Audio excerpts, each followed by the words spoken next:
அவர் பெண்கள் பாதுகாப்புக்கு முக்கியத்துவம் தருவாருன்னு நினைக்கிறோம். பிளஸ் போதை பொருள் ஒழிப்பு அதையும் செஞ்சா நல்லா இருக்கும். இன்னும் சொல்ல போனால் மக்களோட கனெக்ட் பண்ணி இருக்கணும். இவ்வளோ நாள் பனையூரில் தூங்கிட்டாரு, அதான் விஷயம். இனிமேல் அவர் மக்களோட சேர்ந்து இருந்தால் மட்டும்தான் அவரால் ஆட்சி தொடர்ந்து நடத்த முடியும். இந்த கவர்மெண்ட் பஸ்ஸில் ஏறினோம்னா ரொம்பவுமே லேடிஸை ஒரு மாதிரி பேசுகிறாங்க. சார் ப்ளீஸ் அதை ஒன்றை மட்டும் பார்த்து அதை கொஞ்சம் சரி பண்ணி விட்டிங்கன்னா சந்தோஷம். இனி வரும் காலங்களில் நல்ல அரசியல் அமைக்கணும் அப்படிங்கிறது எங்களோட எதிர்பார்ப்பு. இதில் வந்து 2500 மகளிருக்கு கொடுக்குறேன் அப்படின்னு சொல்லியிருக்காங்க. அதில் எங்களுக்கு சந்தோஷம்தான். பட் கட்டாயம் எங்களுக்கு கொடுக்கலனாலும் மிகப்பெரிய சந்தோஷம்தான். ஆட்சி நல்லபடியாக அமைச்சு மகளிருக்கு மற்ற விஷயங்களில் நல்ல விதமாக செஞ்சாவே எங்களுக்கு போதும். அந்த 2500 எங்களுக்கு கொடுக்கணும்னு நாங்கள் யாருமே எதிர்பார்க்கல. லஞ்சம் ஊழல் கண்டிப்பாக ஒழிச்சு கொடுத்துட்டாவே எங்களுக்கு போதுமானது. போதைப் பொருள் மிகப்பெரிய முக்கியமான விஷயம் என்னன்னா, அவங்க வந்த உடனே இதை ஒழிப்பாங்கங்கிறது எங்களுக்கு முக்கியமாக ரொம்ப அவசியம் தேவைப்படுது. ஸ்கூலில் காலேஜில் 10வது 11வது படிக்கிற பிள்ளைங்க கூட ஒரு கவர்மெண்ட் ஸ்கூலில் சேர்த்து, என் பையனை கவர்மெண்ட் ஸ்கூலில் சேர்த்தவே ரொம்ப கஷ்டம், பயமாக இருக்குது. காரணம் என்னென்னா, எங்கே போனாலும் குடி, போதை, கஞ்சா, போதை பொருள் ரொம்ப அதிகமாயிட்டு இருக்குது. ஒரு பஸ்ஸில் ஏறி இறங்க கூட பெண்களுக்கு ஒரு பாதுகாப்பே இல்லை. தயவு செஞ்சு ரொம்ப ரெக்வஸ்ட் பண்ணி கேட்குறேன், எங்களுக்காக தயவு செஞ்சு இந்த போதை பொருளை கண்டிப்பாக ஒழிச்சு கொடுக்கணும் அப்படிங்கிறது எங்களோட எதிர்பார்ப்பு, எங்களோட ஆசை. மக்களுக்காக கண்டிப்பாக இதை செய்வாருங்கிற நம்பிக்கையில் தான் எல்லாரும் ஓட்டு போட்டு ஜெயிக்க வச்சுருக்காங்க. கண்டிப்பாக அவங்க எங்களுக்காக அந்த விஷயத்த செஞ்சு கொடுக்கணும். முன்ன கவர்மெண்ட் எதுக்கு கொஞ்சம் பணிஞ்சு போனாங்களோ, தலித்து மக்கள் அவங்களுக்கு ஏற்பட்ட அநீதியை கண்டுக்காமல் கொஞ்சம் விட்டு போன மாதிரி இருந்தது. அதை இவர் ஸ்ட்ரிக்ட் ஆக்ஷன் எடுக்கணும். ட்ரக் மாஃபியாட்டிருந்து யங்ஸ்டர்ஸை காப்பாற்றணும். அது அப்படி தான் அப்படின்னு போயிடக்கூடாது. அதை காப்பாற்றி யங்ஸ்டரையும் சின்ன பசங்க, ஸ்கூல் பசங்க கையில் இந்த ட்ரக்ஸ் எதுவும் போகாமல் பார்த்துக்கணும். அதான் என்னோட வேண்டுகோள். அதை தடுத்து நிறுத்தணும். போதைப் பொருள் தாங்க சார் ரொம்ப சீர்கேடு பண்ணிகிட்ருக்கு. அதை சார் கண்டிப்பாக மாற்றணும். ஏன்னா இளைய சமுதாயம் அதை நோக்கி ரொம்ப என்ன சொல்கிறது, வேர்ஸ்டான கண்டிஷனுக்கு போயிட்டுருக்காங்க. அதில் சார் ஃபஸ்ட்டு ஸ்டெப் அதில் தான் எடுத்து சமூகத்தை சீர்திருத்தி கொண்டு வரணும். பெண்களுக்கான 2500 கொடுத்தாருன்னா அதை வச்சு நிறையா லேடிஸ் அவங்க வாழ்க்கையை நடத்துவாங்க. அவங்களுக்கான ஒரு சிலர் சாப்பாடுக்கே இல்லாமல் இருக்கிறவங்களாம் இருக்காங்க. அதை சார் 2500 கொடுத்துருக்கீங்க, சந்தோஷமான விஷயம். அது எல்லாத்துக்குமே கொடுக்கணும். இப்போ போன ஆட்சியில் ஐடிக்கு பே பண்ணவங்களுக்கு எல்லாம் இல்லை. அதை சார் இந்த டைம் அது இல்லாமல் எல்லாத்துக்குமே கொடுக்குற மாதிரி பண்ணி தரணும். இந்த 2500 பணம் கொடுப்பாருங்கிறதுக்காக நாங்கள் யாருமே ஓட்டு போடலை. அவரோட ஃபஸ்ட்டு ஒரு விஷயத்தை நான் ரொம்ப மதிக்கிறதுனா இந்த பெண்கள் பாதுகாப்புங்கிறத மட்டும்தான். ஏன்னா நானும் ஒரு பொம்பளை பிள்ளை வச்சுருக்கேன். என் பிள்ளையும் வெளியே இடத்துல தங்கி படிக்குதுங்க போது என் பொண்ணுக்கு எந்த அளவுக்கு அவர் பாதுகாப்பு கொடுப்பாருங்கிறத விரும்பி மட்டும்தான் நாங்கள் விஜய் வேணும்னு கேட்டதொழிய மற்றபடி அவர் 2500 பணம் கொடுக்குறாரு, 6 சிலிண்டர் கொடுக்குறாரு, இலவச பஸ்ஸு கொடுக்குறாரு, இது எதுவுமே எங்களுக்கு தேவையே கிடையாது. நாங்களாகவே இருந்தாலே போகிறோம். என்றைக்குமே எங்களுக்கு அவருக்கு சப்போர்ட்டு என்றைக்குமே இருந்துக்கிட்டே தான் இருக்கும். அவர் பெண்கள் பாதுகாப்புக்கு முக்கியத்துவம் தருவாருன்னு நினைக்கிறோம். பிளஸ் போதை பொருள் ஒழிப்பு அதையும் செஞ்சா நல்லா இருக்கும். இன்னைக்கு ஃபர்ஸ்ட் டைமா அதுக்கு தான் முதல்ல சைன் பண்ணியிருக்காரு. ஸோ அது நாங்கள் ரொம்ப நல்ல விஷயமா தான் நினைக்கிறோம். அது தொடர்ந்து அதை ஃபாலோ பண்ணணும். அவரோட ஆர்டர் கொடுத்துட்டு மட்டும் இல்லாம அதை தொடர்ந்து ஃபாலோ பண்ணி என்ன நடக்குதுன்றத ஃபாலோ பண்ணா நல்லா இருக்கும். முன்னாடி அரசு நாங்க குறை சொல்லல, இதை அவர் ஃபாலோ பண்ணாத விட்டதுனாலதான் அது இந்த மாதிரி எல்லாம் நல்ல வந்துச்சு. ஸோ இந்த அரசு அதை ஃபாலோ பண்ணி கரெக்ட் பண்ணுவாங்க அப்படின்னு நினைக்கிறோம். பழைய திராவிட முன்னேற்ற கழக அரசு தோத்தது காரணமே அதிகாரிகள் ஆட்டம். அதே மாதிரி அங்கங்க ஒவ்வொரு மண்டலத்திலையும் ஒரு மன்னர்கள் மாதிரி இருப்பாங்க அமைச்சர்கள். அந்த ஆட்டத்தினாலதான் அவங்க தோத்தது.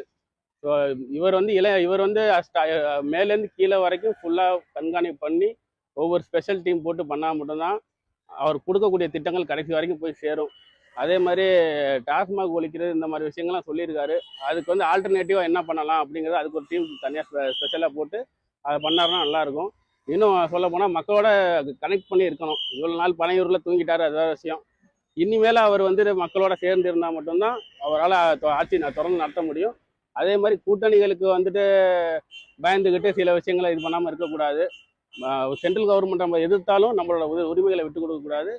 மெயினாக மக்களோட நலனை நோக்கி தான் அவர் இருக்கணும்னு நான் நினைக்கிறேன். அங்கே சென்ட்ரலில் பிஜேபி இருந்தாலும் சரி, காங்கிரஸ் இருந்தாலும் சரி, நம்ம எப்போதுமே அவங்களுக்கு அகேன்ஸ்டாக இருப்போம். ஏன்னா அவங்க நம்மளுக்கு அகேன்ஸ்டாக இருப்பாங்க. நிறைய நிறைய ஸ்கீம்ஸ் வந்து நம்ம மேலே வந்து அவங்க வந்து நம்ம மேலே வந்து திணிப்பாங்க, நம்மள்ட்ட வந்து கேட்க மாட்டாங்க, திணிப்பாங்க. அதெல்லாம் இவர் எப்படி ஃபேஸ் பண்ணுறாரு, இது பண்ணுறாரு, அந்த மாதிரி வந்து அதை பார்க்க ரொம்ப எக்ஸைட்டிங்காக இருக்குது. எப்படி இவர் வந்து எல்லாம் ஃபேஸ் பண்ணி வராருன்னு. அவர் இதெல்லாம் இது பண்ணி மக்களுக்காக மக்கள் நினச்ச மாதிரி இருந்தால் நல்லா இருக்கும்னு நினைக்கிறோம். ஆட்சியில் வந்த வரையும் எனக்கு ரொம்ப சந்தோஷம் தான். இதில் மேலும் ஏதாவது ஒன்று பண்ணால் மக்களுக்கு இது நல்லதாக இருக்கும். பண்ணுறது வந்து என்னென்னா எல்லார மாதிரி இந்த பொருள் எல்லாம் கொடுக்குற மாதிரி இலவசம்னு போட்டு அவர் ஃபோட்டோ போடாமல் அவர் கவர்மெண்ட் முத்திரை இருந்துச்சுனாலே எனக்கு ஓகே தான். அதை பண்ணாருன்னா சிஎம்க்கு பக்கா குவாலிட்டி. நான் இது வேறு எதுவும் சொல்ல வரல. அவர் இனிமேல் செஞ்சாருன்னா மக்களுக்கு இன்னும் என்னென்ன செய்யணுங்கிறாரோ செய்யட்டும். அவர் ஆசைப்பட்டது எல்லாமே நிறைவேறும். நாங்கள் ஃபுல் சப்போர்ட் நாங்களாம் இருப்போம் கண்டிப்பாக. இல்லை, அவர் இப்போ சொல்லியிருக்கிற நல்ல நல்ல திட்டங்கள்லாம் சொல்லியிருக்கிறாரு.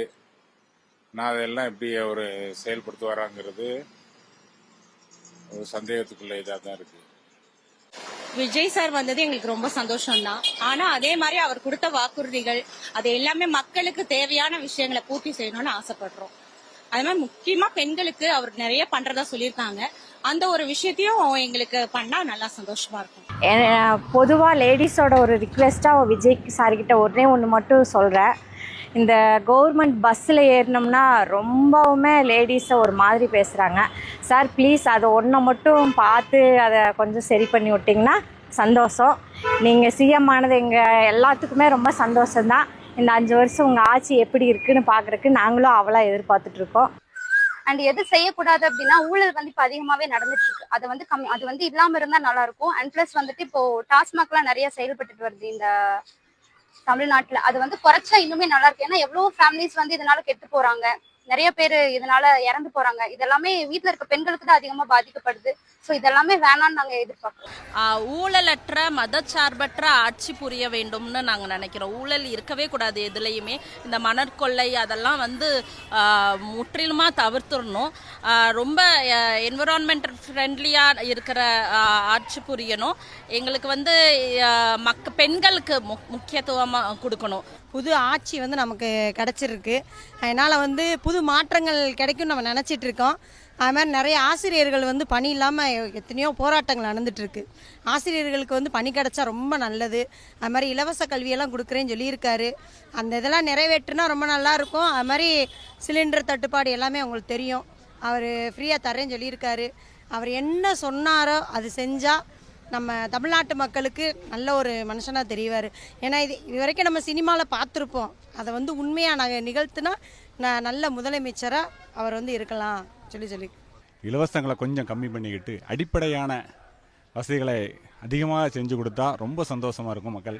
இந்த மக்கள்லாம் ரொம்ப ஆவலுடன் எதிர்பார்த்து ஒரு மாற்றத்துக்காக எதிர்பார்த்து காத்திருந்த நாள் இந்த நாள் அமைஞ்சிருக்கு. இந்த நாளுக்காக கோடானி மக்கள் இந்த நல்ல நாளை எதிர்பார்த்து தீபாவளி போல பொங்கல் போல எதிர்பார்த்து காத்திருந்தாங்க. அந்த நாள் இன்னைக்கு கிடச்சிருக்கு. எங்களுக்கெல்லாம் இன்னைக்கு தான் தீபாவளி. இந்த மாற்றத்தை நாங்கள் எதிர்பார்த்து இருந்தோம்.